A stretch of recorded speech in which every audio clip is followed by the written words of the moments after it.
जय मसीह की। मैं परमेश्वर का धन्यवाद देती हूँ कि उसने मुझे ये सुंदर अवसर दिया है कि मैं अपनी गवाही को प्रस्तुत करूं। मेरा नाम रोजबेल दयाल है और मेरी उम्र 66 वर्ष है और मैं गोरखपुर में उत्पन्न हुई और वहीं पर पली और बढ़ी। मैं धन्यवाद देती हूँ पास्टर डैनियल जॉन का, जिन्होंने मुझे ये अवसर दिया कि मैं एरोमा टीवी के प्लेटफॉर्म से अपनी गवाही को आपके सामने प्रस्तुत करूं।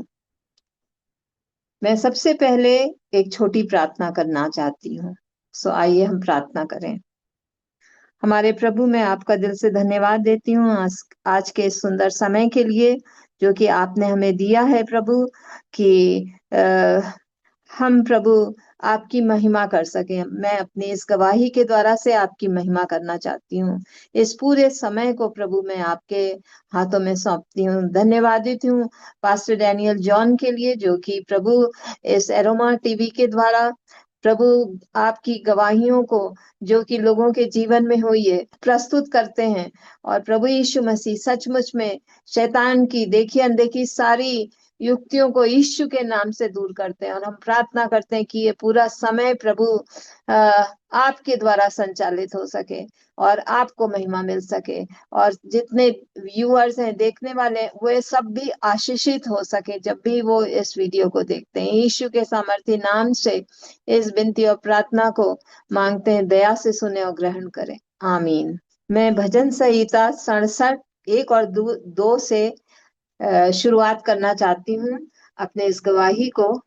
और भजन संहिता 67 1 और 2 में दाऊद इस प्रकार से कहते हैं, परमेश्वर हम पर अनुग्रह करे और हमें आशीष दे और अपने मुख का प्रकाश चमकाए, और जिससे कि तेरी विधि पृथ्वी पर और तेरे उद्धार का कार्य सारी जातियों में जाना जाए।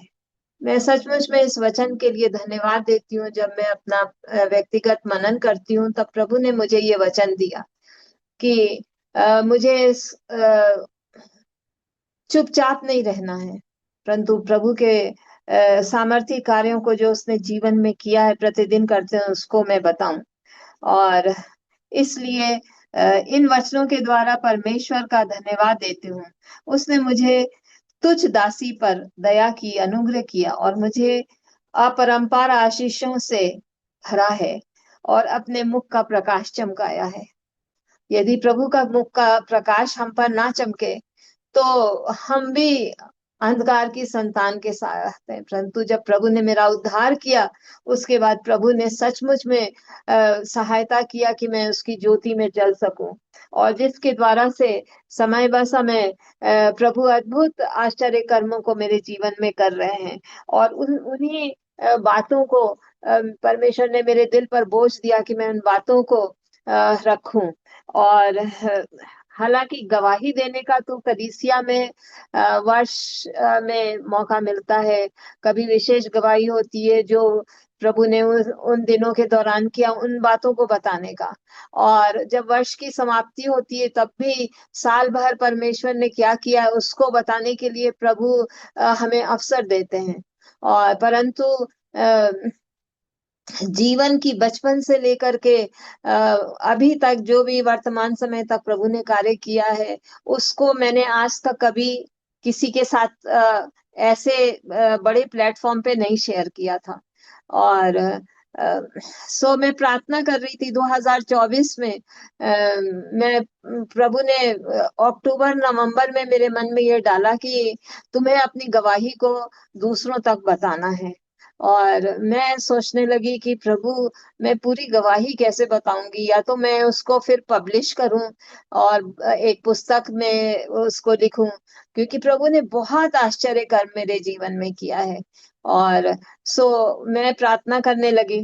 और तब मैं एक संडे जब नवंबर में चर्च गई, तो बेथेलेजी चर्च, तो वहां पे जमीमा सिस्टर से मेरी मुलाकात हुई। और बहन जमीमा ने मुझसे पूछा कि आंटी, क्या आपने कभी एरोमा टीवी के विषय में सुना है? मैंने कहा कि हाँ, मैंने सुना तो, पर मैं बहुत ज्यादा उसमें नहीं जानती हूँ। तो उसने कहा कि आंटी, आप अपनी टेस्टिमनी उसमें दे सकती हैं। तो मैंने कहा अच्छा, कैसे दे सकते हैं? तो फिर उन्होंने बताया कि पास्टर डैनियल जॉन है, मैंने उनको आपका नंबर दिया है, वो आपसे कांटेक्ट करेंगे। मैं दिल में बहुत खुश हुई कि प्रभु ने मुझे मेरी प्रार्थना को सुना है।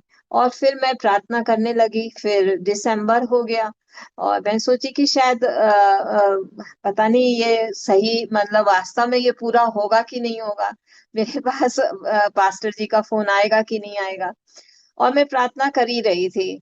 और फिर जब पास्टर जी का फोन मेरे पास आया, तो वो कहे कि आपको टेस्टिमनी देना है, तो मैंने कहा ठीक है, मैं दे सकती हूँ।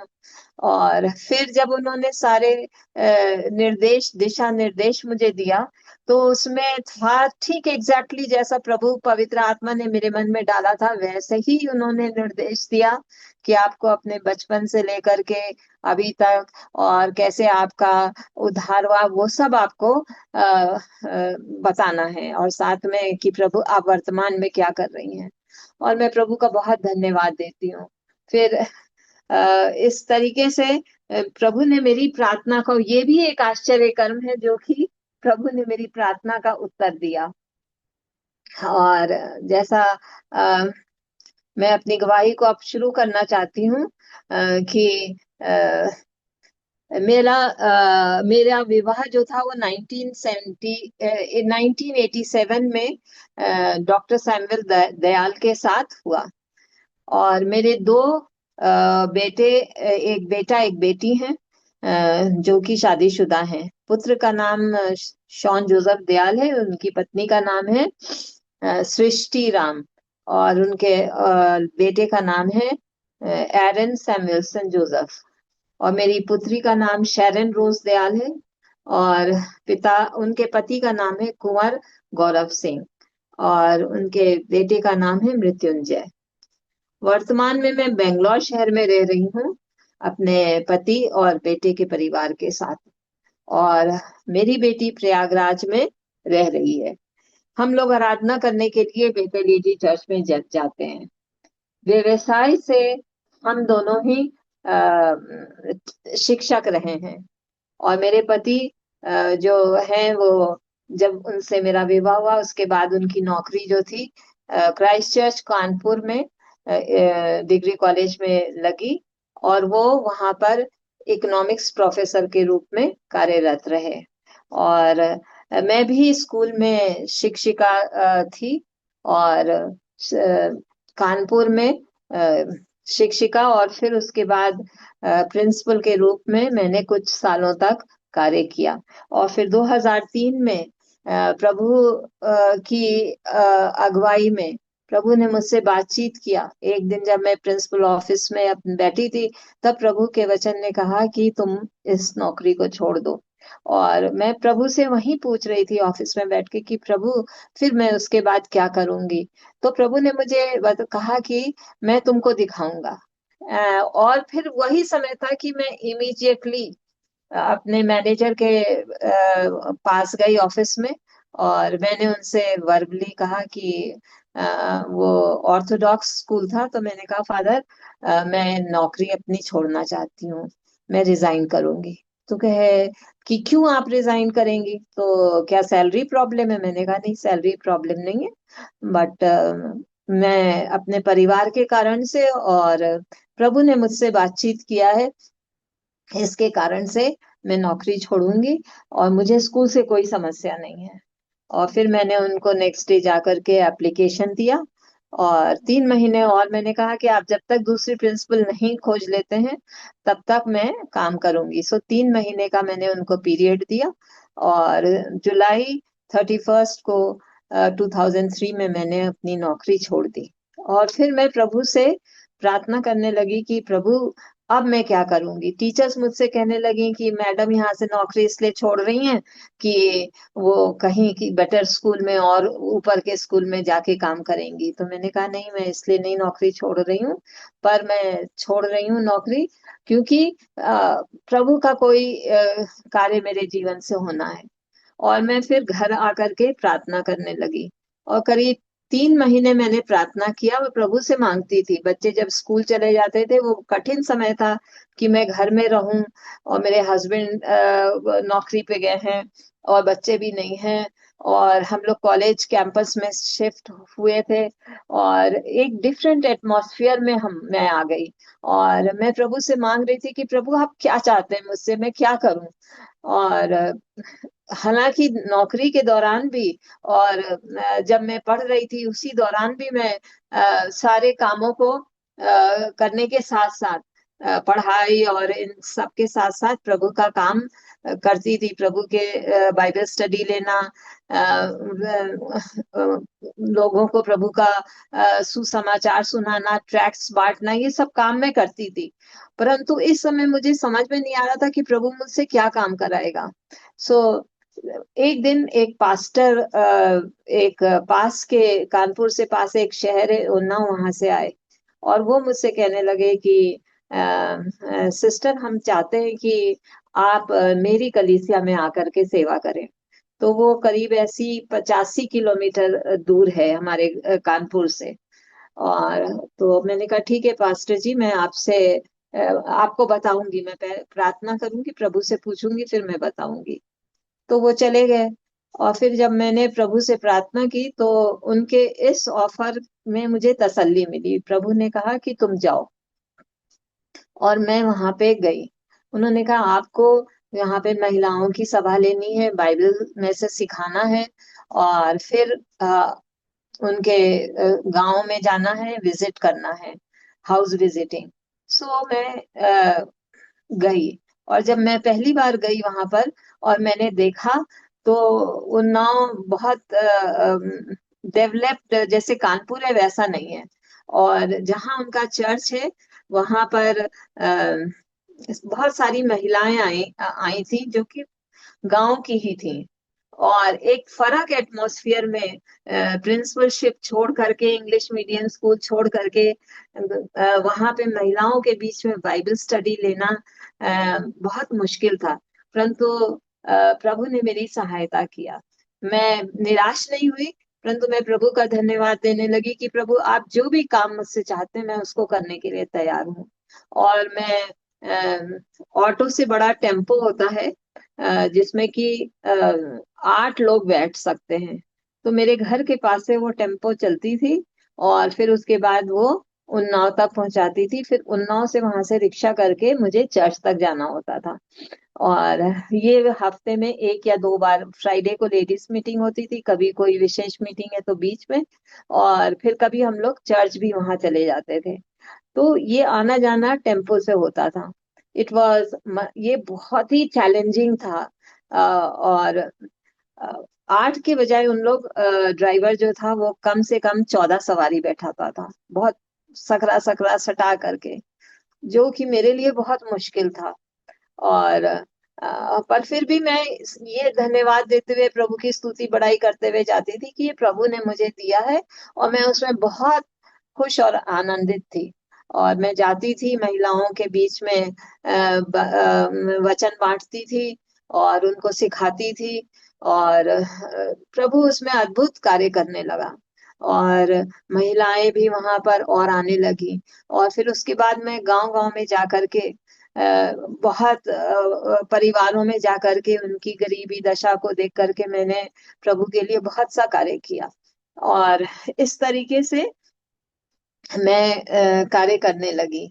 और ये उन्नाव में मैंने सेवा 2016 तक की।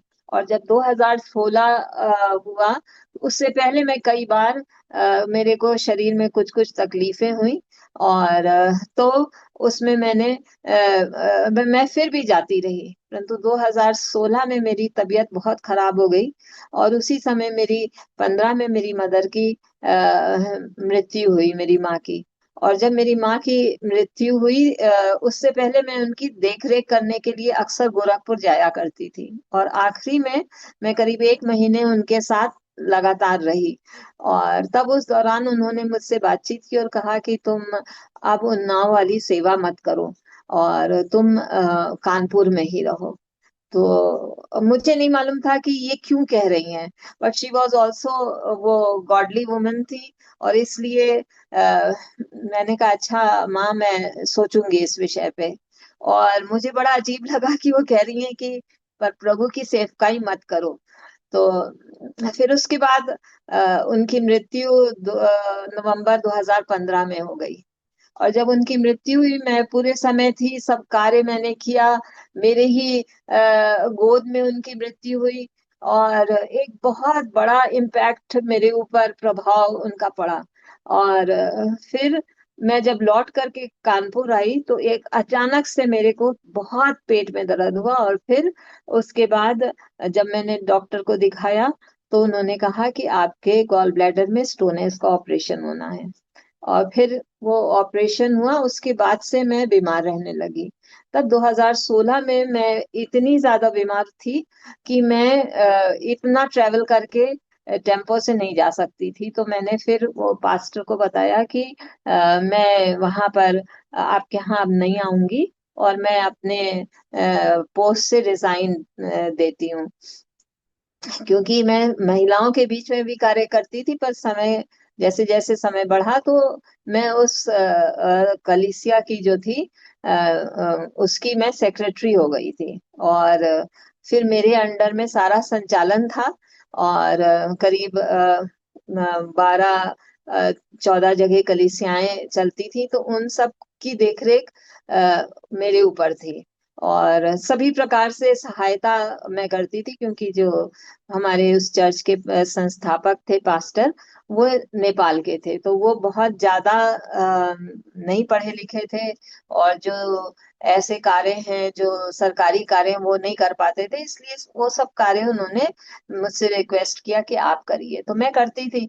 पर 2016 में फिर मैंने कहा कि पास्टर जी, अब मैं नहीं आ सकती हूँ, और मेरी तबीयत नहीं ठीक रह रही है, आप किसी और को रख लीजिए। और मैंने रिजाइन कर दिया, और फिर मैं वहीं रही। फिर मैंने सोचा प्रभु अब मैं क्या करूं। सो प्रभु ने मुझे आगे चर्चेस में मौका दिया, कानपुर के लोकल चर्चेस में, और वहां मैं विभिन्न जगहों पे जा करके बाइबल स्टडी लेती थी, और कॉन्फ्रेंसेस एंड रिट्रीट कराती थी। बहुत से ऑर्गेनाइजेशन के साथ मैंने काम किया। एक मुख्य ऑर्गेनाइजेशन जिसके साथ मैंने काम किया, वो union of evangelical student of India था, जिसमें कि जवान बच्चों की हम बाइबल स्टडी लेते थे, और उनके कैंप्स कॉन्फ्रेंसेस में जाते थे, स्पीकर होकर के भी, और कंडक्ट कराते थे। और बहुत सारे बच्चे उनके द्वारा, कैंप्स के द्वारा प्रभु में आए। और फिर काफी साल, 8 साल तक मैं वो स्टूडेंट्स की मेंटर रही, और सीनियर एडवाइजर के रूप में मैंने काम किया। सो बहुत सारे काम किए। और इस तरीके से जब 2021 में मेरे पति रिटायर हो गए, तो हम लोगों ने क्योंकि मेरे बेटे को नौकरी यहाँ कानपुर, बैंगलोर में मिली थी, तो वो कहने लगा कि आप लोग यहाँ आइए। तो हम लोग कानपुर छोड़ करके हम लोग यहाँ बैंगलोर में आ गए। और बैंगलोर में फिर हम लोग बेतलेजी जाने लगे, और हम वहाँ पे हिंदी आराधना में जाते हैं। और इसलिए वहां पर भी हमें बहुत सी आशीषें अभी तक मिली हैं। 2021 से हम ज्वाइन किए हैं, और अभी तक जाते हैं। और समय ब समय प्रभु हमें अवसर देता है कि हम चर्च में भी सेवकाई करते हैं। ऐसे तो नहीं कर पाते, क्योंकि हम वहां से बहुत दूर रहते हैं, करीब 2.5 घंटा लगता है हमको अपने चर्च पहुंचने में। तो नियर बाय प्लेसेस के लोग आ जाते हैं सेवा में, और बहनें भी आ जाती हैं। और पहले मैं जाती थी, 2021-22 तक मैं महिलाओं की मीटिंग लेने जाती थी, और सम्मिलित भी होती थी।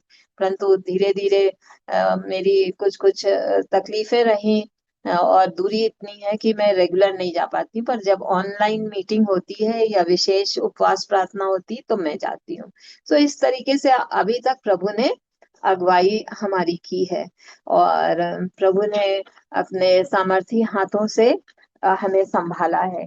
और अब मैं बताना चाहती हूँ अपनी पृष्ठभूमि और आगे की गवाही। मैं दूसरी पीढ़ी की मसीही हूँ।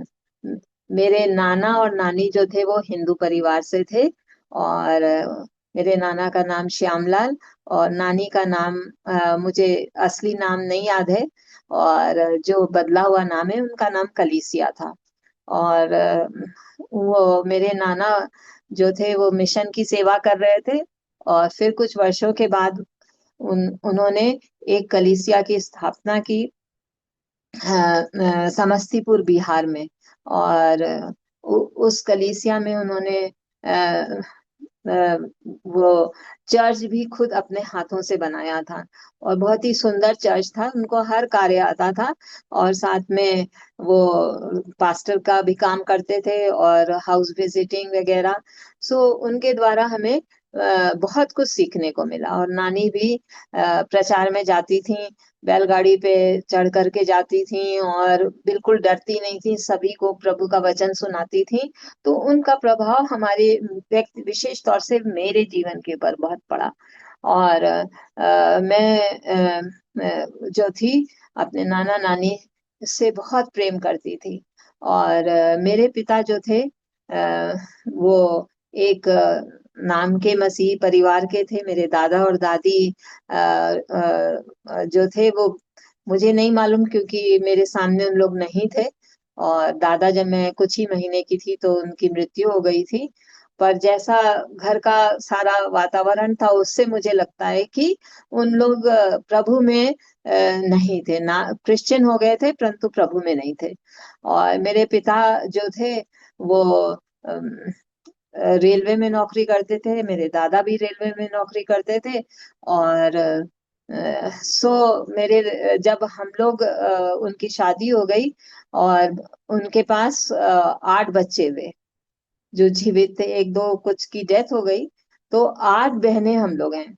और 8 बहनों में से मैं 7वें नंबर की बहन हूँ, बेटी हूँ। और तो हम लोग 8 बहनों की देखभाल करना एक इस आज के जमाने में बहुत मुश्किल था। तो मेरी माता को भी नौकरी करना पड़ा। और वो उनकी कम उम्र में शादी हुई थी, 13 वर्ष की थी, तो पहले उन्होंने पढ़ाई की, फिर उसके बाद उन्होंने नर्सिंग ज्वाइन किया और वो स्टाफ नर्स हो गई वहां।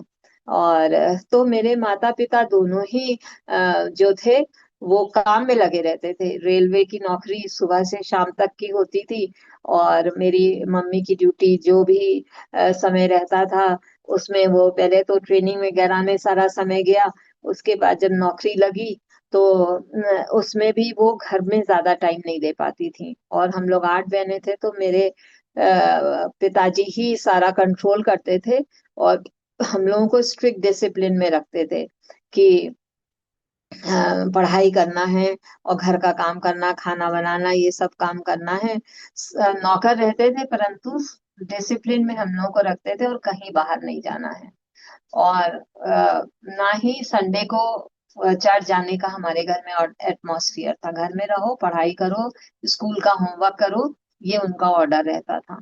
और मम्मी रात में आती थी तो उनकी सेवा करना, दोनों की सेवा करना, ये हम लोगों का काम था।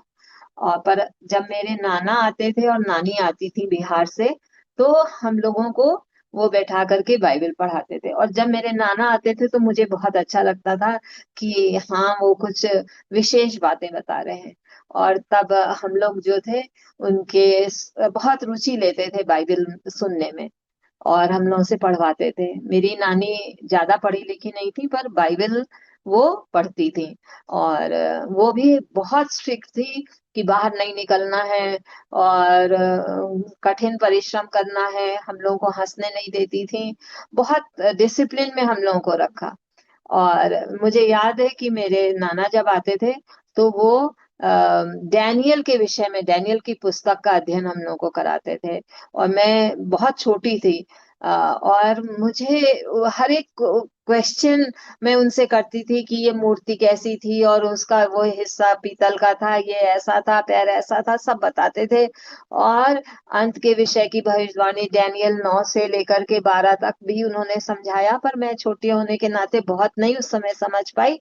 पर मुझे याद है कि वो उसमें से हम लोग को समझाते थे, और जब घर चले जाते थे वापस बिहार, तो वहां से चिट्ठी लिखते थे और कहते थे प्रभु का आना शीघ्र है, और तुम लोग तैयार रहो, प्रार्थना में लगे रहो। तो ये बचपन से मेरे हृदय में ये बातें लग गई। और जब मैं बिहार समस्तीपुर जाती थी गर्मियों की छुट्टियों में, ये बहुत आनंद का समय रहता था कि नाना नानी के घर जाके रहेंगे। और मैंने अपने नाना को देखा कि रात में वो 12 बजे के बाद 1 बजे से अपने बिस्तर के पास घुटनों के बल होकर के प्रार्थना करते थे। और मुझे नहीं समझ में आता है, सुनाई स्पष्ट सुनाई देता था, पर उनके बुड़बुड़ाने की आवाज सुनाई देती थी कि वो प्रार्थना कर रहे हैं, और वो सुबह तक प्रार्थना करते थे। और उसके बाद वो अपनी सेवा करने के लिए घर का काम करके प्रचार के लिए जाते थे, और गांव गांव में वो भी जाते थे बिहार के, और इधर उधर जा करके प्रभु का वचन सुनाते थे, और फिर संडे को सर्विस लेते थे। तो वहां जा करके हमारा समय बहुत अच्छा लगता था। पर घर आकर के फिर वैसे ही एटमॉस्फेयर रहता था। और तो मैं थोड़ा सा निराश थी। ये बता रही हूँ जब मैं 5-6 साल की तक की बात। और जब उस समय चर्च जाने का मौका नहीं मिलता था, तो मैं बहुत दुखित रहती थी। और पापा कहते थे नहीं पढ़ाई करना है, काम करो, और स्कूल में पीछे नहीं होना है। तो हम लोग नहीं जाते थे। और तब हमारे गोरखपुर में कुछ मिशनरीज आए इंग्लैंड से, और उसमें एक कपल थे, मिस्टर एंड मिसेस पॉल, और दो अनमैरिड मिशनरीज थी, मिस मॉर्गन और एक मिसेस ओलिवर। तो मिस मॉर्गन जो थी, वो 16 साल की थी तब वो मिशनरी होकर के आई, और मुझे वो बहुत अच्छी लगती थी। और वो सबसे छोटी क्लास हम लोगों की लेती थी, और मिस्टर एंड मिसेस पॉल बड़े बच्चों की लेते थे। तो उन्होंने मतलब वो उन लोग चर्च में भी संडे स्कूल लेते थे, और अपने घर पे भी बाइबल स्कूल बाइबल स्टडी लेते थे। और तो हम लोगों को सुनाई दिया दूसरी लड़कियों से कि वो उन लोग लेते हैं। और हम लोग ने पापा से जब कहा, तो उन्होंने कहा नहीं, उसमें नहीं जाना है तुम लोगों को। सो मैं बहुत दुखित थी। पर प्रभु ने मेरे दिल की इच्छा को पूरी किया, क्योंकि एक दिन वे मिशनरीज हमारे घर आ गए, और हमारे घर आकर के मेरे पापा से बातचीत किए। और मेरे पापा तो काफी अच्छा इंग्लिश, वो एंग्लो इंडियन बैकग्राउंड के थे, तो बहुत बातचीत किए, बड़े खुश हो गए उन लोगों से। और फिर उसके बाद उन्होंने बोला कि मैं तभी इन बच्चों को भेजूंगा, अपने बच्चों को, जबकि आप उनको आएंगे लेने और छोड़ने भी जाएंगे, आएंगे, तभी मैं इनको भेजूंगा। और फिर हम लोग पीछे से दूसरे कमरे से सुन रहे थे, और मैं बहुत खुश हुई कि उन्होंने ऐसा ऑफर रखा। और वो मिशनरीज हमारे घर आते थे हम लोगों को लेने, और फिर छोड़ते थे। और इस तरीके से हम लोग जो थे, आत्मिक जीवन की हमारी शुरुआत हुई। और हम लोग जाने लगे संडे स्कूल में और बाइबल क्लास में। और जब मैं तीसरी क्लास में थी, तब मैंने अपनी क्लास में, बाइबल क्लास में, प्रभु को ग्रहण किया। और हालांकि पहले से भी मेरे दिल में काम था, पर जब उन्होंने हमें मौका दिया और मैंने प्रभु की आवाज को वचन के द्वारा सुना, तो मैंने प्रभु को ग्रहण किया। परंतु ग्रहण करने के बाद हम लोग क्लास अटेंड करते थे, पर मेरे पास कोई भी बाइबल नहीं थी घर में। बड़ी बहनों के पास थी, पर मेरे पास नहीं थी। तो सब बच्चों को मैं देखती थी कि उन लोग बाइबल लेके क्लास में आते हैं, और बड़े बच्चे, और मेरे में भी छोटे क्लास में भी आते थे। पर मेरे पास नहीं थी, तो मैं अपने माता पिता से कहती थी कि बाइबल हमारे लिए खरीदिए, पर उनके पास इतना फाइनेंस नहीं था कि वो खरीदते। और मैं प्रार्थना करने लगी कि प्रभु कैसे मुझे एक बाइबल मिलेगी। और तब मेरी टीचर ने क्लास में अनाउंस किया कि देखो, तुम लोगों को बाइबल पढ़ना अच्छी तरीके से आना चाहिए, और जो अच्छी तरीके से बाइबल पढ़ेगा, तो उसको मैं बाइबल इनाम में दूंगी, गिफ्ट में दूंगी। सो मेरे लिए ये बहुत ही अच्छा अवसर था। और मैं घर पे आकर के, क्योंकि मैं पढ़ने में काफी अच्छी थी, तेज थी, हमेशा क्लास में फर्स्ट आती थी, तो मैंने बहुत प्रैक्टिस की अपनी बहनों की बाइबल लेकर के। और फिर जब क्लास में उन्होंने मौका दिया, सब बच्चों ने पढ़ा, और मैं प्रार्थना पूर्वक मैंने वो पैसेज पढ़ा कि मेरे से कोई मिस्टेक ना हो।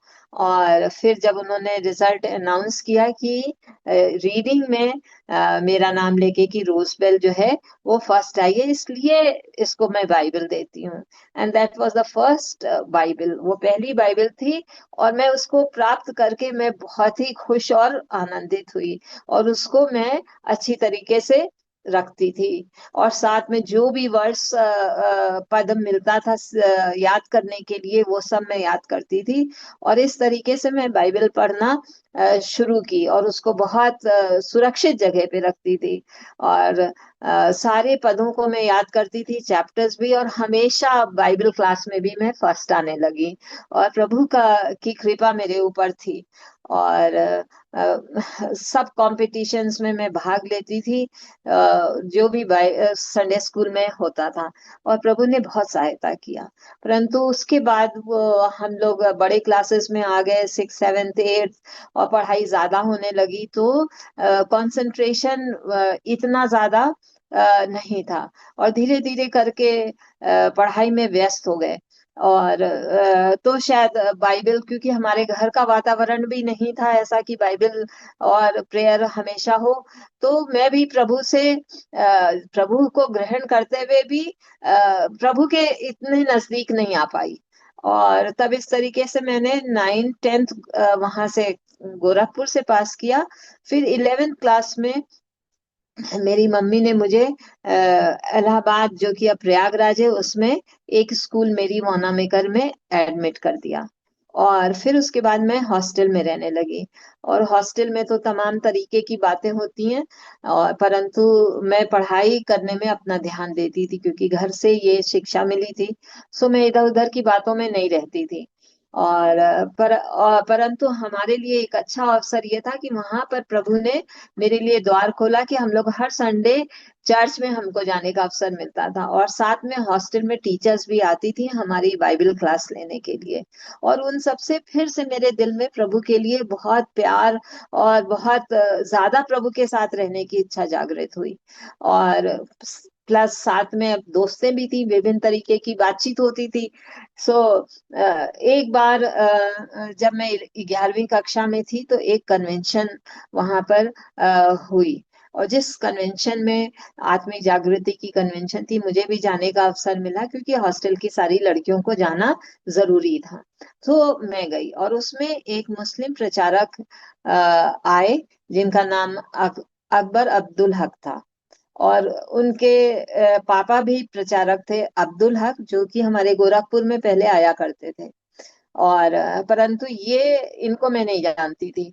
सो जब ये प्रचार करने लगे, 5 दिन की कन्वेंशन थी, और ये प्रचार करने लगे, तो इन्होंने दूसरे ही दिन शायद पूछा कि यदि मैसेज के दौरान वो लूका 12 में से ले रहे थे, वो धनवान व्यक्ति के लिए जिसके पास की बहुत फसल हुई, और वो वाला ले रहे थे।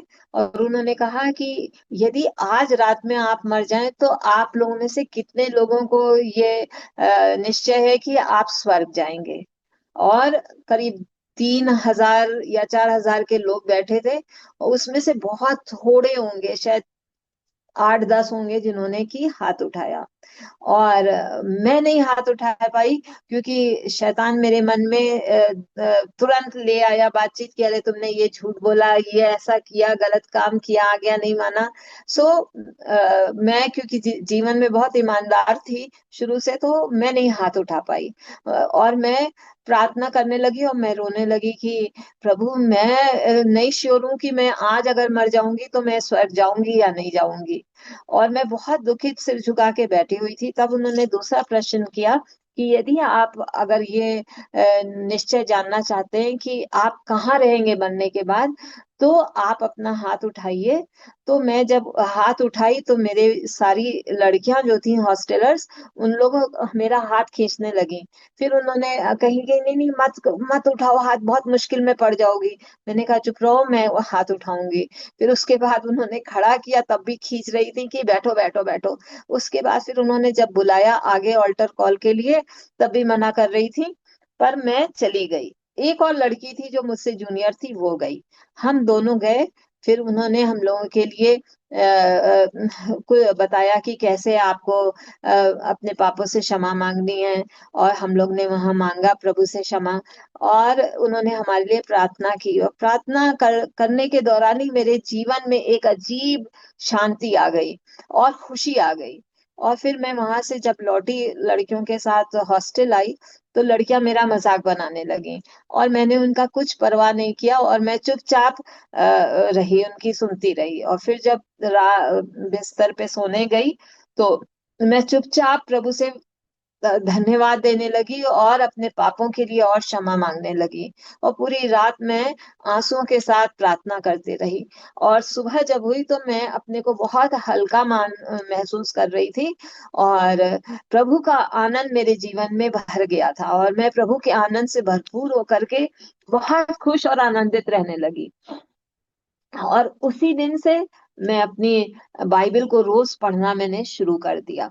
और लगातार 1975 में ये मैंने प्रभु को पूर्ण रूप से ग्रहण किया अपने पूरे फुल ज्ञान के साथ। और तब से 1975 से लेकर के 2025 तक मैं आज तक प्रभु के वचन को पढ़ना नहीं छोड़ती हूँ, और प्रार्थना नहीं छोड़ती हूँ। हर एक परिस्थिति, चाहे बीमारी हो चाहे कुछ हो, मैं प्रभु के वचन को हमेशा पढ़ती हूँ, हर दिन। और प्रातः काल में उठ करके मैं प्रभु के साथ समय व्यतीत करती हूँ। और इस तरीके से मेरा जीवन प्रभु में बढ़ता गया। और प्रभु ने सहायता किया, जो समय जवान बच्चे जैसे आजकल के हैं, तमाम परीक्षाएं थी उनके ऊपर जय हासिल करने के लिए प्रभु ने मुझे अपने पवित्र आत्मा से भरा। और मैं तमाम गलत बातों को मैं मना करने लगी कि नहीं, मैं यहाँ नहीं जाऊंगी, और मैं ये काम नहीं करूंगी, मैं झूठ नहीं बोलूंगी। और इस तरीके से प्रभु ने मेरी हमेशा सहायता किया, और मैं दिन प्रतिदिन बढ़ती गई। फिर जब 12th पास करके मैं फिर गोरखपुर आई, और मैंने वहां से बीएससी किया, और फिर एमए किया, और बीएड मैंने लखनऊ से किया। इन दौरान भी प्रभु ने मुझे अपने वचन से हमेशा संभाले रहा, और प्रभु ने मुझे कभी नहीं छोड़ा।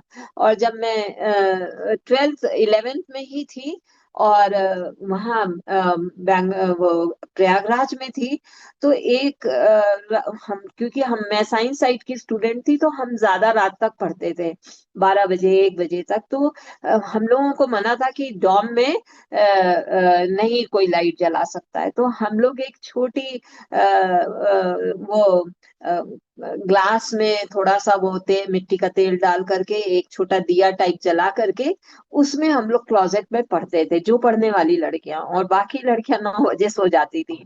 सो एक रात में पढ़ रही थी, एक और लड़की मेरे साथ पढ़ रही थी, और हम दोनों ही पढ़ रहे थे। तो वो 12 बजते 11:30 से कहने लगी कि चलो अब सोने चलो। तो मैंने कहा नहीं, मैं नहीं सोऊंगी, मैं अभी, मेरा कंप्लीट नहीं हुआ है ये चैप्टर, मैं और पढ़ूंगी। मैं पढ़ती रही। जब करीब 11:45 हुआ, तो वो मुझे बहुत फोर्स करने लगी कि तुम चलो सोने। तो फिर मैंने कहा अच्छा रुको, मैं बाइबल तो पढ़ लूं। सो फिर मैंने बाइबल पढ़ा। और उस रात को मेरा चैप्टर था इब्रानियों 13:5। और प्रभु ने इब्रानियों, मैं पूरा चैप्टर पढ़ी, और 13:5 पे प्रभु ने मुझसे बातचीत किया कि जो कुछ तुम्हारे पास है उसमें तुम संतोष करो, तुम्हारा व्यवहार जो लोभ रहित हो, क्योंकि प्रभु ने आप ही कहा है कि मैं तुझे कभी ना छोड़ूंगा, कभी ना त्यागूंगा। तो इस आखिरी हिस्से पे प्रभु ने, पवित्र आत्मा ने मेरा ध्यान आकर्षित किया, और मैंने प्रभु को बहुत धन्यवाद किया, प्रार्थना किया, और उस लड़की के साथ आके सो गए। और करीब अभी आधा ही घंटा हुआ था कि उस लड़की ने मुझे हिला करके जगाया, और कहा कि सुनो सुनो, उठो उठो। मैंने कहा, मैं उठी, जागी, तो कही कि देखो डॉम में जो है वो चोर घुसा है। तो हमने भी देखा आंख से, मैंने भी, कि एक चोर अंदर घुसा हुआ है। और फिर उसके बाद वो सबका बॉक्सेस भी साथ में बेड के साथ लगे रहते थे, उनमें से वो कपड़े निकालने लगा। और फिर उसके बाद वो क्लोजेट में गया, जहां हम लोग पहले पढ़ रहे थे बैठ करके, आधे घंटे पहले। और फिर जब वहां पे वो गया और देखा देखा, कपड़े वपड़े उठाया, उसके बाद हम लोग ने, दोनों ने मिल करके चिल्लाया, चोर चोर। और तब उसके बाद वार्डन आ गई, प्रिंसिपल आ गई, पुलिस को भी उन्होंने बुला लिया, और सब हम लोगों से लिया इंक्वायरी, और पूछा कि तुम लोग इतने रात तक क्यों जगे थे। तो फिर हम लोगों को बताना पड़ा कि हम लोग पढ़ रहे थे। सो ये हुआ। परंतु मैं प्रभु का धन्यवाद देती हूँ इस अद्भुत मिराकल के लिए, कि प्रभु ने मुझे किस तरीके से बचाया। अगर मैं उस लड़की की बात नहीं मानती और मैं और पढ़ती रहती, तो शायद चोर मेरे पास आ जाता और मेरे साथ कुछ भी कर सकता था। और मैंने प्रभु को बहुत धन्यवाद दिया उसकी इस प्रतिज्ञा के लिए, कि मैं तुझे कभी ना छोड़ूंगा, कभी ना त्यागूंगा। और उस दिन से ये पद मेरे जीवन में एक तरीके से एक अद्भुत प्रॉमिस लेकर के आया। और जब भी मैं अपने स्टूडेंट लाइफ में, मैरिड लाइफ में, कभी भी मैं परेशानी में पड़ती थी, तो ये पद परमेश्वर मुझे याद दिला देता था कि मैं तुम्हारे साथ हूँ, डरो मत, मैं तुझे कभी ना छोड़ूंगा, कभी ना त्यागूंगा। सो इन दिस वे, इस प्रकार से हम प्रभु में आगे बढ़ते गए। और तब फिर बीएड के दौरान तक मैं प्रभु में रही। और बीएड करते समय भी स्कूल कॉलेज में बहुत कुछ संसारिक वातावरण था। और उस संसारिक वातावरण में लोग, स्टूडेंट्स जो थे, लड़कियां जो थी, वो रहती थी। और तमाम इधर उधर घूमना, जहां मना था, जिन जगहों पे जाना, वहां जाती थी, बिना परमिशन के जाती थी। परंतु मैंने वो सारे कार्य वहां रहते नहीं किए। मैं बाइबल पढ़ती थी, दुआ करती थी। और जब मैं प्रभु को 11th क्लास में ग्रहण की थी, उस समय मैंने प्रभु से वाचा बांधी थी कि मैं कभी मूवी नहीं देखूंगी और ना कभी गलत संगति में रहूंगी। परंतु वहां पर हॉस्टल में, कई हॉस्टल्स थे, तो दो हॉस्टल में टीवी थी, और जिसपे कि थर्सडे को और सैटरडे को और संडे को भी मूवी आती थी। और लड़कियां पूरी की पूरी, सारा पूरा हॉस्टल, 3 4 हॉस्टल थे, सब खाली हो जाता था, और वो लड़कियां वहां जाती थी। और 3 घंटे वहां रहती थी, कितने घंटे, पर मैं नहीं जाती थी। मैं वही टाइम लगाती थी बाइबल पढ़ने में, प्रार्थना करने में। और लड़कियां डराती भी थी कि यहाँ पे भूत आते हैं, और यहाँ पे ये टीचर मर गई थी, और वो आती है। और कई बार मैंने छत पे से दौड़ने की भी आवाज सुनी थी, जब मैं अकेले थी, रहती थी। तो मैं प्रभु से प्रार्थना करने लगी कि प्रभु, जब ये लड़कियां चली जाती हैं तो मुझे बहुत डर लगता है। अब मैं भी, अब आप या तो मुझे कोई लड़की का साथ दीजिए, और नहीं तो मैं भी उन लड़कियों के साथ, जो मेरे साथ क्लास मेट्स थी, मैं उनके साथ जाऊंगी। और मैं अभी ये प्रार्थना कर ही रही थी, उसके बाद मैं वॉशरूम गई। जब मैं वॉशरूम गई तो मैंने वहां पर एक लड़की को देखा। तो मैंने पूछा उस लड़की से कि, पहले तो मैं डरी, फिर मैंने पूछा कि तुम किस क्लास में हो। तो उसने बताया मैं बीएड कर रही हूँ। तो मैंने कहा अच्छा, मैंने तो तुम्हें कभी नहीं देखा। तो कही कि नहीं, तुम लोग इंग्लिश मीडियम वाले हो, मैं हिंदी मीडियम वाली हूँ, तो इसलिए तुम नहीं पहचानती हो, पर मैं तुमको पहचानती। मैंने कहा अच्छा। तो मैंने कहा कि तुम कहाँ रहती हो, उसके रूम वगैरह मैंने पूछा। तो मैंने कहा कि आज तुम कैसे यहाँ दिखाई दे रही हो। तो कही कि ऐसा है कि मैं अभी तक सब लड़कियों के साथ मूवी देखने जाती थी, परंतु आज मैंने डिसाइड किया था कि आज से मैं नहीं जाऊंगी, तो मैं यहाँ पर आई। तो मैंने कहा क्यों नहीं तुम मूवी देखने गई। तो वो कहने लगी तुम क्यों नहीं जाती हो। तो मैंने कहा मेरे रूम में आओगी तो मैं बताऊंगी। फिर वो, उसको मैं बुला करके लाई, तब मैंने अपनी गवाही उसको बताई। और जब मैंने गवाही बताई तो उसने कहा कि पता, मैंने भी प्रभु यीशु मसीह को ग्रहण किया है, और परंतु मैं तो इन लड़कियों के साथ चली जाती हूँ। फिर हमने मिलकर के बाइबल पढ़ी, दुआ की, और उसी दिन से प्रभु ने मुझे उस लड़की का साथ दे दिया, और हम लोग इस समय को निकाल करके एक साथ पढ़ते थे। फिर प्रभु ने उसी दौरान और भी आश्चर्य कर्म किया कि क्लास में हम लोग को जो होमवर्क मिलता था, उसको करने के लिए हम लोगों को बोलती थी कि ये कंप्लीट कर लेना। और एक दिन हमारी टीचर ने, जो एजुकेशनल हिस्ट्री ऑफ एजुकेशन पढ़ाती थी, उन्होंने कहा कि क्या आप लोगों के वो चार्ट्स बन गए, नोट्स जो हम मैं पढ़ाती हूँ? तो सब लड़कियों ने हाथ उठा दिया, पर मेरा नहीं कंप्लीट था, तो मैंने और एक दो और लड़कियों ने नहीं उठाया। तो हम लोगों को खड़ा कर दिया उन्होंने, और कहीं कि आप लोगों ने क्यों नहीं होमवर्क किया है? तो हमने कहा मैम किया है, पर पूरा नहीं कंप्लीट है। तो कहीं कि अच्छा, you out of the class. और उन्होंने हम लोगों को पनिशमेंट में तीनों लड़कियों को बाहर कर दिया, जिसने हम लोगों ने सच्चाई बोली। और बाहर खड़े होके हम लोग रोने लगे। और जो हमारी लोकल गार्जियन थी, वो भी अच्छी क्रिश्चियन थी, और वो मुझे देखी बाहर, तो वो कहने लगी, अच्छा तुम बाहर पनिशमेंट में खड़ी हो? तो मैंने कहा यस मैम, हमने होमवर्क नहीं किया था। तो कहने लगी कि नहीं, तो तुमको पढ़ाई करना चाहिए। तो ठीक है। फिर मैं हॉस्टल में जा करके जितना इनकम्प्लीट था मैंने पूरा किया, उन लड़कियों ने भी पूरा किया।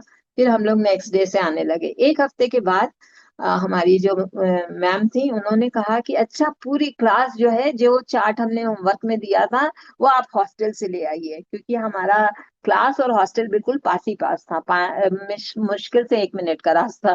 तो हम लोग सब गए। हम तीन लड़कियां तो जल्दी से ले आए, पर वो लड़कियां आ ही नहीं रही थी, क्योंकि उन्होंने झूठ बोला था, उनका कोई काम नहीं कंप्लीट था। फिर उसके बाद हम लोग उन लोगों को जबरदस्ती बुलाया गया। तो हम लोग करीब 70 लड़कियां थे। और फिर उन्होंने हम लोगों का काम देखा, तो बहुत खुश हुई, कही कि देखिए, ये है ईमानदार ऑनेस्ट लड़कियां, और इन्होंने ये काम पूरा किया हुआ है। और मैं प्रभु का धन्यवाद करती हूँ कि हर बातों में परमेश्वर भलाई उत्पन्न करता है। उस दिन सजा तो पनिशमेंट हम लोगों को मिल गया था, परंतु उसके कारण हमने जा करके पूरा किया, और हर दिन फिर रेगुलर होकर के काम करती रही। सो प्रभु ने इस तरीके से हम लोगों को ऑनर दिया, और विशेष तौर से मुझे, कि प्रभु ने झूठ हमने नहीं बोला, तो उसका मुझे एक प्रतिफल दिया, और सबके सामने शाबाशी मिली। और इस तरीके से पढ़ाई में प्रभु ने मेरी सहायता किया, और वहां पर भी मुझे बेस्ट बीएड का अवार्ड मिला। और फिर इस तरीके से मेरा जब टीचर ये पढ़ाई खत्म हुआ, तो मैं टीचिंग में आ गई, और गोरखपुर और पिथौरागढ़ में मैंने, और मेरठ में मैंने काम किया। और जब मैं मेरठ में मेरी पहली नौकरी जो थी, एक परमानेंट पोस्ट पे लगी, इंटर कॉलेज में इंग्लिश लेक्चरर के रूप में। और मैं बहुत खुश थी, और मैं वहाँ क्लासेस लेने लगी। अभी एक ही हफ्ता हुआ था कि मेरी प्रिंसिपल ने बोला कि तुम्हें अप्रूवल लेना होगा आरआईजीएस ऑफिस से। सो हमने कहा ठीक है मैम, कैसे होगा? तो कहीं आप क्लर्क क्लर्क से जाके बात कर लो। तो जब मैंने क्लर्क से वहां बातचीत किया, तो उसने कहा कि आपको कुछ करना नहीं है, आप बस पैसे दे दीजिए। तो मैंने कहा पैसे किस बात की, मेरा तो अपॉइंटमेंट हो गया है। तो कहने लगा अप्रूवल कराने में पैसा लगता है। तो मैंने कहा कैसा पैसा लगता है? कि जब तक वहां पैसा नहीं देंगे तब तक। तो मैंने कहा इसका मतलब ये घूस है? तो कहा कि आप जो भी समझिए, आपको देना पड़ेगा। तो मैंने कहा मैं तो नहीं दूंगी, मैं घूस नहीं देती हूँ। तो उन्होंने, वो रुके रहे, एक हफ्ता हो गया, फिर पूछे, तो मैंने कहा नहीं, मैं पैसा नहीं दूंगी, मेरा अप्रूवल होना है तो ऐसे ही होगा। सो वो कहने लगा कि मैम आपका अप्रूवल ऐसे नहीं होगा, आपको पैसा देना ही देना है। सो मैंने कहा कि, तो कहने लगा अगर आपको कराना, आप खुद ही जाके करा लीजिए। तो मुझे उन्होंने कॉलेज का रजिस्टर दे दिया, जिसमें अप्रूवल का ऐप लगा हुआ था, और मैं वो लेकर के गई। परंतु क्लर्क उससे पहले ही उस ऑफिस में चला गया, और वो बैठा हुआ था वहां पे, और सब मेरे विषय में सारी बातें बता दिया, और कहा कि ये पैसा नहीं दे रही हैं, और ये खुद से साइन कराने आई हैं। और फिर वहां उन लोग ने मुझे बहुत डांटा, और कहा कि आप कैसे आ गई ये रजिस्टर लेके, आपको अपने क्लर्क के थ्रू आना चाहिए था, उनको लाना चाहिए था। तो उन्होंने हमें लौटा दिया, और मैंने उस क्लर्क को वहां बैठे देख लिया था। और फिर उसके बाद मैं लौट करके आई। फिर नेक्स्ट डे स्कूल गई, कॉलेज गई, तो उन्होंने कहा कि मैडम आपका अप्रूवल तो नहीं हुआ है, तो आपको सैलरी भी नहीं मिलेगी। तो मैंने कहा कोई बात नहीं है। तो मैंने वहां 2 वर्ष काम किया, पर मुझे कोई सैलरी नहीं मिली, क्योंकि मेरा अप्रूवल नहीं था, वो रुक गया मेरा अप्रूवल। और मैं पढ़ाती रही। और तो प्रभु ने मेरे लिए मार्ग खोला कि मैं ट्यूशन करने लगी। मैं इंग्लिश पढ़ाती थी, तो वहाँ इंग्लिश बच्चों को बहुत नहीं आती थी। तो बच्चों को 11th 12th के बच्चों को मैं पढ़ाती थी, और उन लोग सब ट्यूशन पढ़ने के लिए मेरे पास आने लगे, और करीब 100 से भी ज्यादा बच्चे जो थे वो मेरे पास ट्यूशन के आ गए। और मैं 11th का अलग ग्रुप बनाई और 12th का अलग, और मैं उनको पढ़ाने लगी स्कूल के बाद। और वो बच्चे जो थे, और मैंने फीस रखी, जैसे और 150 200 100 रुपए ले रहे थे, तो मैंने 70 रुपए फीस रखा। और मैंने वो सब बच्चे मुझे पैसा ला करके 70 70 रुपए दे देते थे, और वो मैं पर्स में रखती गई। और क्योंकि हॉस्टल में भी अच्छा एटमॉस्फेयर नहीं था, तो मैं अपना पैसा पर्स ही में रखी रहती थी, और पर्स हर समय अपने साथ रखती थी। और तब उस दौरान एग्जाम ड्यूटी लगी, और मुझे एग्जाम का कोऑर्डिनेटर बना दिया, सुपरिटेंडेंट। और मैं सुपरिटेंडेंट में, हमें एक अलमारी की चाबी मिली जिसमें बोर्ड के क्वेश्चन पेपर्स भी और सब कुछ रहते थे, और हम उसको निकालते थे और क्वेश्चन पेपर लगाते थे, और फिर रूम वाइज बांटते थे, ये सारा काम करते थे। और एक दिन मैं शाम की ड्यूटी करके जब आई, तो बाकी दूसरे सेक्शन की टीचर्स, प्राइमरी की और दूसरे स्कूल की बैठी थी, उन लोग कहने लगे आओ आओ बैठो। हम वहां बैठे, और मेरा पर्स किसी तरीके से वहीं पे छूट गया, उस प्लेटफॉर्म पे। और मुझे नहीं याद रहा कि मेरे पास पर्स भी था। उसके बाद मैं आ गई अपने रूम में, सब लोग आ गए, और हम लोग सो गए। और नेक्स्ट डे सुबह जब मैं 5 बजे उठी, क्योंकि 6:30 बजे जाना रहता था, तो मैं पर्स ढूंढने लगी, तो मुझे पर्स नहीं मिला। और फिर मैं अपना नाश्ता, प्रभु से मैंने प्रार्थना किया कि प्रभु जहां भी है इसमें तो चाबी है।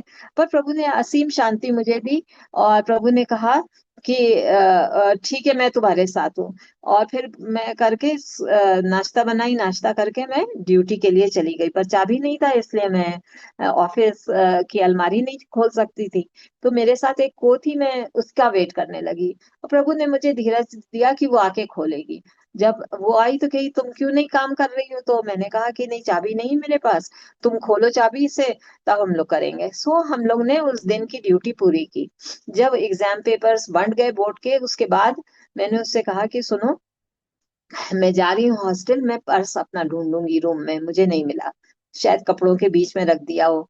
फिर मैं दोबारा गई हॉस्टल, तो मुझे नहीं मिला। इस बीच वो क्लर्क ने पूछा कि ये मैडम क्यों गई हैं अभी कॉलेज के दौरान हॉस्टल। तो कही कि उनका पर्स नहीं मिल रहा था।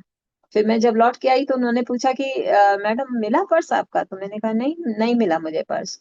तो कहने लगे कितना पैसा था, तो मैंने कहा मुझे भी नहीं मालूम कि मेरे पर्स में कितना पैसा था, पर हाँ कुछ पैसा था। तो कहे 10 20, क्योंकि उनको मालूम था मुझे सैलरी नहीं मिल रही है। तो मैंने कहा नहीं, 10 20 तो नहीं था, कुछ तो पैसा था। तो कहे 100 200।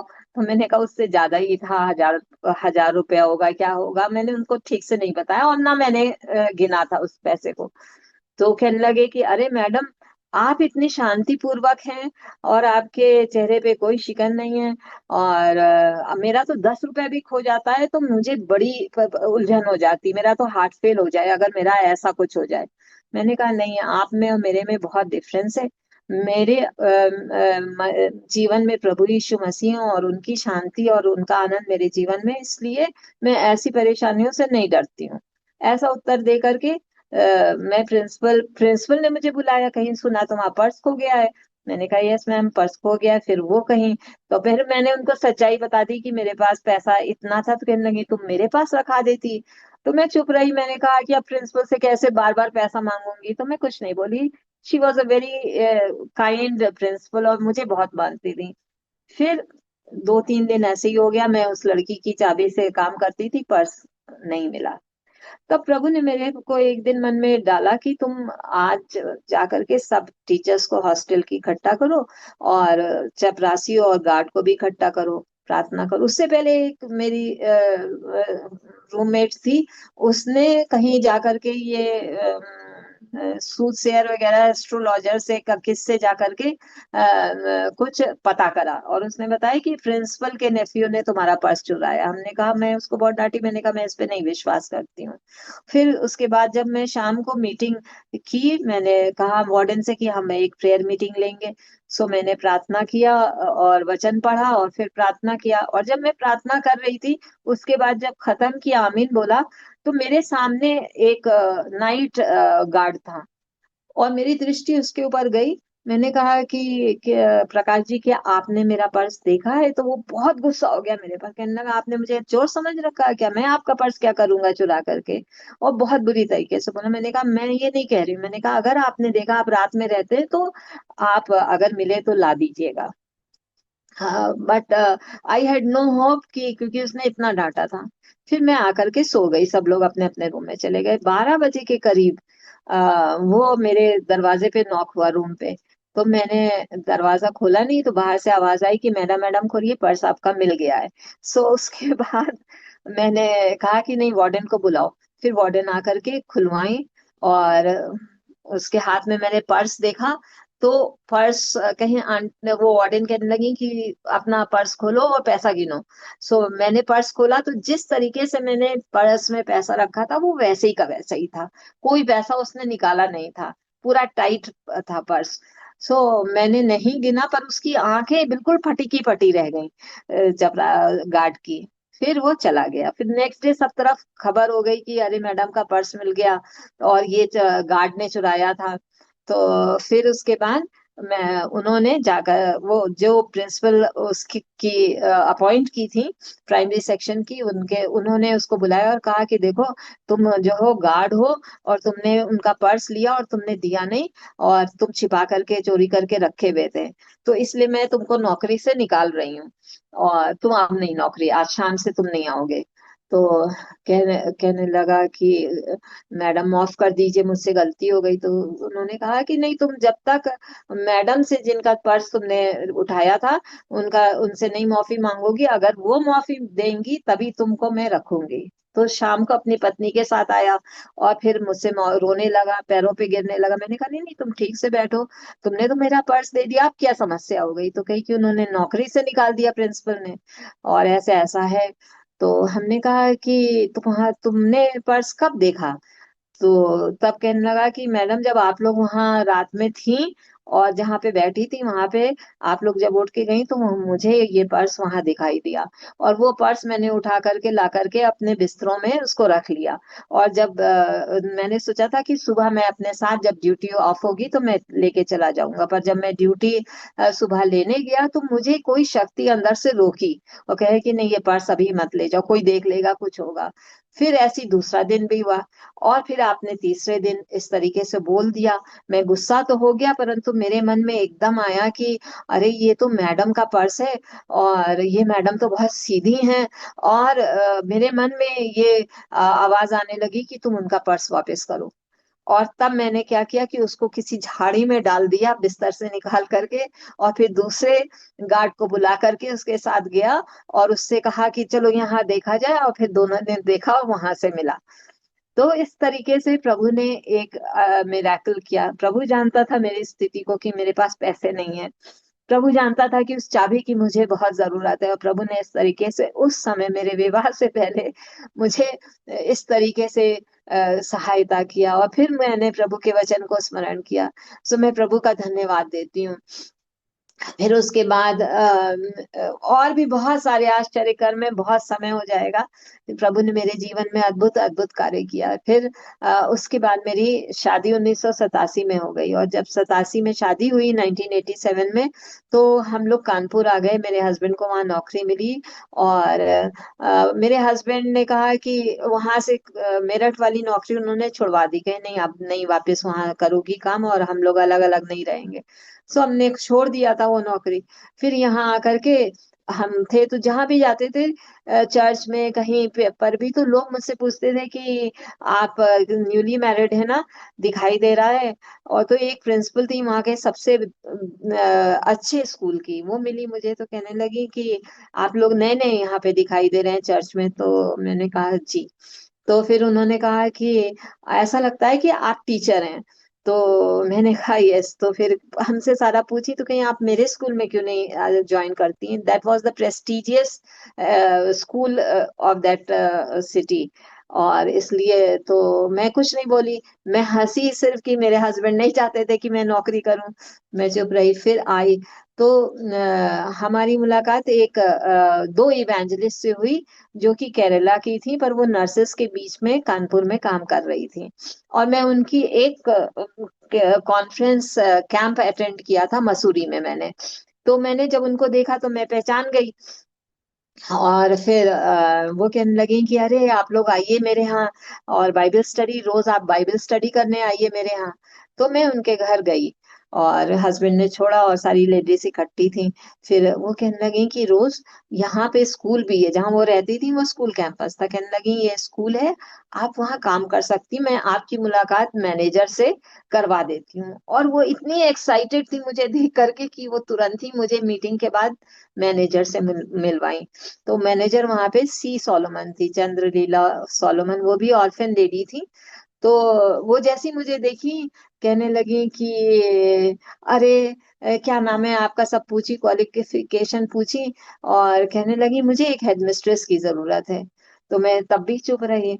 फिर कहने लगी कि आज ही परमेश्वर ने सुबह मुझसे कहा कि मैं तुम्हारे पास एक, तुम्हें हेडमिस्ट्रेस की जरूरत है, मैं एक लेडी को भेजूंगा और वो उसको तुम्हें हेडमिस्ट्रेस रखना होगा। और वो कहने लगी कि आप ही वो लेडी हैं और आप एप्लीकेशन दीजिए। और आंटी ने फिर मेरे हस्बैंड से कहा और फिर वहां एप्लीकेशन दिया और मैंने ज्वाइन कर लिया। और आंटी इसलिए उत्साहित थी क्योंकि वो चाह रही थी कि हम उनके पड़ोस में आकर के नेबर बन करके रहूं। और फिर वहां कहने लगी तुम लोग किराए पे हो, यहाँ आ जाओ। फिर हम वहां शिफ्ट हो गए और हम स्कूल में पढ़ाने लगे। वो चैरिटेबल स्कूल था और सैलरी अच्छी नहीं थी, पर मैं इसलिए ज्वाइन कर ली कि आंटी का फेलोशिप मिलेगा। और रियली वो हमारे लिए एक मेंटर के तरह थी। और शादी के बाद कैसे रहना, उन्होंने सब कुछ सिखाया, बाइबल सिखाई मुझे। और फिर वो 1994 में वहां से चली गई और केरला अपनी जॉब, मतलब 60 पे रिटायरमेंट था, वो 58 ही पे चली गई वो दोनों जन। और उसमें से एक आंटी की डेथ हो गई, मिस कोशी की, पर मरियम्मा चाको जो थी वो केरला में चली गई और वहीं पे वो नर्सेस के बीच में सेवा करने लगी। पर वो टाइम टू टाइम हमारे पास फोन करती थी, लेटर लिखती थी, और हमारा संबंध उनसे बना रहा। और बहुत कुछ मैंने उनके जीवन से सीखा। और फिर हमारे बच्चे हुए और बच्चों को भी उन्होंने, वो हॉस्पिटल में मेरी मदर के समान रही और मुझे मुझे पूरी तौर से उन्होंने संभाला। और मैं उनकी कंपनी को अभी तक मदर से, अपनी मदर इन लॉ से ज्यादा मैं उनको मिस करती हूँ। और फिर उसके बाद हम लोग जब वो छोड़ी तो कुछ कारण से मुझे स्कूल छोड़ना पड़ा, क्योंकि फिर मैनेजर को ये दिखाई दिया कि शायद उनके जगह पे कहीं मैं ही ना प्रिंसिपल बन जाऊं, तो वो मुझे परेशान करने लगी। फिर मैंने वो स्कूल छोड़ा और वो भी परमेश्वर से मांग करके। तब परमेश्वर ने मुझसे यहोशू और उसके दूसरे तीसरे अध्याय से बातचीत की कि जब उसको यरदन नदी पार करना था, तो कैसे परमेश्वर ने उसको नहीं बताया था कि यरदन नदी पार हो जाएगी, पर उनको पैर रखना था। तो गॉड टोल्ड मी, परमेश्वर ने कहा कि तुम यहाँ से निकलो और मैं तुम्हें दिखाऊंगा कि तुम्हें कहाँ जाना है। सो मैं वहां से निकली। परेशानी तो बहुत थी, बहुत सारे संकट आए मेरे ऊपर, परंतु मैं प्रभु के वचन में स्थिर रही। और फिर फाइनली हम लोगों को एक चर्च में जहाँ हम लोग अटेंड करते थे, वो चर्च उस एरिया में शिफ्ट हो गया। और हम लोग उस चर्च में, मेरे हस्बैंड पास्टर हो गए और मुझे भी उन लोगों ने रख लिया कि मैं महिलाओं के बीच में काम करूं। और इस तरीके से मैं उस काम में लग गई और मेरे बच्चे वहीं पास के स्कूल में पढ़ने लगे। और फिर उसके बाद अ, अ, उसी दौरान में जब मैं स्कूल में बच्चों को छोड़ने जाती थी, मेरे बच्चे बहुत बीमार रहते थे, तो मैं जाती थी खाना लेकर के। और वहां के जब मैनेजर ने मुझे देखा, वो भी केरला के थे, तो वो मेरे घर आए एक दिन और कहने लगे मेरे हस्बैंड से कि मैं आपकी वाइफ को अपने स्कूल का प्रिंसिपल रखना चाहता हूँ। हमने अपने विषय में कुछ नहीं बताया था, पर उन्होंने कहा कि मुझे लगता है कि आपकी वाइफ जो है वो एजुकेटेड है and she is fit for my school. So इस तरीके से मुझे वहां पर भी नौकरी मिल गई, और तब मैं वहां पे 2003 तक नौकरी की। और उसके बाद फिर मैं फुल टाइम मिनिस्ट्री में आ गई, और जैसा मैंने बताया कि पास्टर ने बुलाया और मैं सेवा करने लगी। सो इस तरीके से 2016, और फिर 2016 से 21 में जब मेरे हस्बैंड रिटायर हुए तो बैंगलोर में आ गई। अब मैं आपके साथ कुछ और पॉइंट्स को शेयर करना चाहती हूँ कि किस तरीके से प्रभु ने मेरे जीवन में और बातें की, और कैसे प्रभु ने पहले तो वे इन सब पढ़ाई लिखाई में मदद किया, और फिर उसके बाद प्रभु ने कैसे मेरे जीवन में प्रभु ने आगे बढ़ाया, और कैसे प्रभु ने सेवकाई दी। और उन्नाव मिनिस्ट्री जब मैंने 2004 से ज्वाइन किया तो बहुत कठिन था, वहां बहुत सारी सामना करना पड़ा, पर उसी के साथ प्रभु ने बहुत से परिणाम को भी दिखाया। वहां पे कम से कम 3,000 लोगों का बैप्टिज्म हुआ। हमारे पास्टर के साथ मैं मदद करती थी, महिलाएं और पुरुष सब लिए, और फिर धीरे धीरे करके मैं भी उन लोगों के साथ वचन बांटना और करने लगी। तो 12 कलीसियाओं की वहां स्थापना हुई, और मेरे दौरान जब मैं सेवा कर रही थी।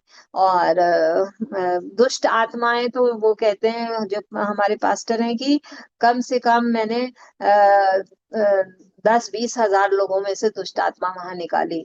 सो और प्रभु ने उनको छुटकारा दिया, और बहुत बड़ी कलीसिया हो गई। परंतु वहां पर भी सताव आया, परसिक्यूशन आया, और कलीसियाओं के द्वारा द्वारा भी आया। यहाँ तक हुआ कि उनको कई बार मार खाना पड़ा। और एक बार तो ऐसा हुआ कि जो लोकल मेंबर्स थे उनमें से किसी ने चर्च के ऊपर कब्जा कर लिया और उनको नजर बंद कर दिया। तब फिर प्रभु ने, जब मुझे पता चला, किसी ने फोन करके बताया, तो मैं वहां गई, और प्रभु ने कहा कि तुमको इनके पक्ष में खड़े होना है। फिर मैं खड़ी हुई, और कुछ ईएफआई के लोगों को, कुछ पास्टर्स को बुला करके मैंने उनको, जिन्होंने उनको नजरबंद किया था, उनसे छुड़ाया। और प्रभु ने अद्भुत तरीके से फिर से उनको रखा। वो अभी वर्तमान में बूढ़े तो हो गए हैं, परंतु अभी भी वहीं पर सेवा कर रहे हैं। और प्रभु ने उस कलीसिया को बढ़ाया और सारी आवश्यकताओं को पूरा किया। वहाँ को चर्च में जो लोग आते हैं वो बहुत ऑफरिंग नहीं देते हैं, परंतु फिर भी ऑनेस्टली उन लोग देते थे, टाइट देते थे, और सब कुछ करते थे। और इन सब का संचालन करने का भी प्रभु ने मुझे मौका दिया। तो ये सेवाएं हैं। और इसी के साथ जब मैं 2016 और उससे पहले भी मैं ओएम के साथ, ब्लेसिंग यूथ मिशन यूएसआई के साथ काम किया, और हर जगह मैं प्रभु की सेवा करती रही, और पर्सनल इवेंजलिज्म भी करती रही। प्रभु ने मौका दिया, टेम्पो में स्त्रियों को मैंने प्रभु का वचन सुनाया, और बस में प्रभु का वचन सुनाया, और ट्रेन में सुनाया, और बहुत अद्भुत कार्य किया। मैं बताना चाहती हूँ कि हम लोगों के बच्चे हमेशा बीमार रहते थे, और जब बच्चे बीमार रहते थे तो मिस चाको और मिस कोशी प्रार्थना करती थी। और मेरे बेटे को अस्थमा का अटैक आया, उसमें भी मैं प्रभु के ऊपर विश्वास कर रही थी, और प्रभु ने उसको उससे छुटकारा दिया। और कैसे छुटकारा दिया, 10 महीने में वो बीमार पड़ा था, मरने पे था, परंतु लाइफ सेविंग ड्रग्स इंजेक्शन लगा करके वो बचा, और प्रार्थनाओं के उत्तर में ही वो बढ़ा। और 5 साल का था, हमेशा हर महीने या 3 महीने पे अटैक आ जाता था। और फिर 5 साल में एक बार ऐसा हुआ कि उसने, यही अटैक में पड़ा हुआ था, तो उस समय उसने कहा कि मम्मी 2 व्यक्ति आए हैं, और वो मुझसे कह रहे हैं कि चलो, रात की बात है। तो मैं समझ गई कि ये शैतान है। और फिर मैंने तुरंत इंटरसीड करना शुरू किया, और प्रभु ने प्रार्थना सुनी, और वो सुबह तक ठीक हो गया। और जब 10 वर्ष का था तो फिर उसको अटैक आया। तब मैंने प्रभु से मांगा कि प्रभु, आप बताइए कि हर समय मेरा बच्चा बीमार रहता है। तो प्रभु ने कहा कि तो आप क्यों नहीं मेरी प्रार्थना सुन रहे? मैंने कहा, तो उसने कहा कि तुम दूसरों के लिए प्रार्थना करो, तुम अपने बच्चे के लिए प्रार्थना कर रही हो। फिर प्रभु ने मुझे दिखाया लोगों को कि किसके लिए प्रार्थना करनी है। और वो दिन था जब मैंने रात भर प्रार्थना की। नेक्स्ट डे प्रभु ने उसको पूरी रीति से छुटकारा दिया, वो अस्थमा से छूट गया। और उससे पहले जब मेरी डिलीवरी हुई तो मैं उसमें कोलैप्स हो गई, और बिल्कुल अगर मिस चाको थी और मेरे हस्बैंड दोनों ने घुटने टेक करके प्रार्थना किया, और फिर से प्रभु ने मतलब मुझे जीवन दान दिया। उसके बाद मेरे कई ऑपरेशंस हुए, ये जब बच्चे हो गए, बच्चे बीमार रहते थे, और मेरा 2008 में मेरा हिस्टेक्टमी हुआ, उसके बाद गॉल ब्लैडर का ऑपरेशन हुआ जो कि बहुत ही बिगड़ गया था। 2-3 बार उसके बाद भी उन्होंने उसमें से, मैंने कहा कुछ ऐसा लगता है कि मुझे पेन होता है, तो उन्होंने देखा तो कुछ शायद छूट गया था, तो उसको दोबारा से उन्होंने किया, और इतनी मैं बीमार हो गई थी कि मैं ठीक नहीं हो पा रही थी। सो प्रार्थनाओं के उत्तर में ही प्रभु ने उन सब से मुझे छुटकारा दिया। और फिर तब मैं, जब 2016 में मैंने नौकरी छोड़ी, ठीक नहीं हो पा रही थी, बहुत से प्रभु के दास आकर के मेरे लिए प्रार्थना किए, और फिर उसके बाद प्रभु ने मुझे पूरी तौर से उठा के खड़ा किया। और फिर मैं जब 2021 में, पर मैं प्रभु की सेवा मैंने नहीं छोड़ी, व्यक्तिगत तौर से और बाइबल स्टडी वगैरह लेती रही। 21 में आई यहाँ पे, यहाँ पर भी प्रभु ने बहुत अवसर दिया वचन देने का, सुनाने का। और उसके बाद मुझे एक सर्जरी के लिए जाना था, नेक के पास एक लाइपोमा है। सो मेरे पास्टर ने कहा बेतेले जी के कि आप का ऑपरेशन नहीं होगा, और आप क्या चाहती मैं प्रार्थना करूं? तो मैंने कहा कि डॉक्टर मैं ऑपरेशन तो नहीं चाहती हूँ, सो आप प्रार्थना करिए कि ये ऐसे ही ठीक हो जाए। परंतु जब मैंने डॉक्टर को दिखाया तो उन्होंने कहा कि नहीं, आपको कराना ही कराना, और अभी तुरंत करा लीजिए। तो मैंने कहा नहीं, मैं तुरंत तो नहीं करा सकती हूँ। तो 9 जुलाई को मेरा ऑपरेशन था, और जब मैं ऑपरेशन थिएटर में गई, और प्रार्थना मैं वहां कर रही थी, और कई पेशेंट्स ने मुझसे प्रार्थना कराया, मैंने कुछ नहीं बोला था, पर उन लोगों ने कहा आप मेरे लिए प्रार्थना करिए, मेरे लिए प्रार्थना करिए। और मैं प्रार्थना की, मैंने उन लोगों के लिए किया। उसके बाद फिर जब मेरे को एनेस्थीसिया दिया जा रहा था, तो मेरा कार्डियक अरेस्ट हो गया, हार्ट, दिल की धड़कन बंद हो गई। और तब उन्होंने, उन लोग सब बहुत घबरा गए, क्योंकि पहला ही ऑपरेशन मेरा था उस दिन का, 9 जुलाई का। और फिर उसके बाद उन्होंने सीपीआर दिया, प्रभु ने मुझे जीवन दान दिया, और ये मिरेकल है मेरे जीवन में। और उसके बाद मैं शेयर करना चाहती हूँ कि बाइबल पढ़ना और वचन पढ़ना मैंने नहीं छोड़ा। और फिर प्रभु ने प्रकाशित वाक्य 3:8 से मेरे से बात किया कि मैं तुम्हारे लिए एक द्वार खोल रहा हूँ, और वो द्वार कोई बंद नहीं कर सकता है। और मैं सोचती हूँ कि ये शुरुआत है 2024 के और 25 में, कि मुझे ये मौका मिला कि मैं अपनी गवाही को दूं। और मैं जितने भी दर्शक हैं जो मेरी इस गवाही को देखेंगे और सुनेंगे, मैं उनसे यही कहना चाहती हूँ कि वचन पढ़ना और ना छोड़ें, प्रार्थना करना ना छोड़ें, चाहे कोई भी परिस्थिति हो, परमेश्वर से प्रार्थना करते रहें। और जो लोग प्रभु से दूर हो गए हैं, प्रभु जो है दूसरा मौका देने वाला प्रभु, God is a God of second chance. और सो इसलिए प्रभु की नजदीकी में आइए, प्रभु सहायता करेगा कि आप प्रभु के लिए एक मुख्य पात्र बन जाएंगे।